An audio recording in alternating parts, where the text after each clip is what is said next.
నేను రక్షించబడ్డా బ్రదర్స్ వినండి, నా ఫ్యామిలీకి కూడా అదే చెప్పా. నేను చెప్పినట్టు వినండి.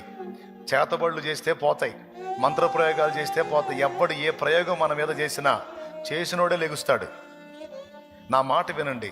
ముందు ఆ పాపాలన్నీ కడగబడి నిమిత్తం ముందు రండి, బాప్తీసం పొందండి అని వాళ్ళకి పిలుపునిచ్చా.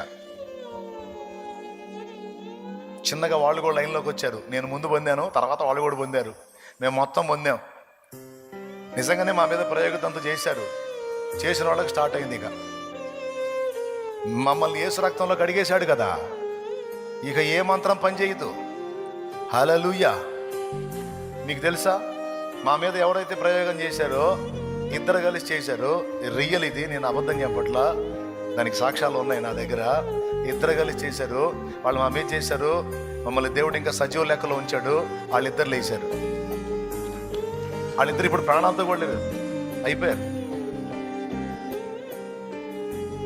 మరేందనుకున్నా, యేసు ప్రభు నమ్మి బాప్తీసం పొందిన జోలికి రావటం అంత తేలిక కాదు. పోతారు. వాడు ఎంత సీనియర్ అయినా సరే, వాడు ఎలాంటి దాన్ని ప్రయోగించినా సరే అవుట్. ఎందుకో తెలుసా, నా ప్రభువే మనకి అగ్ని ప్రాకారమై ఉంటాడు.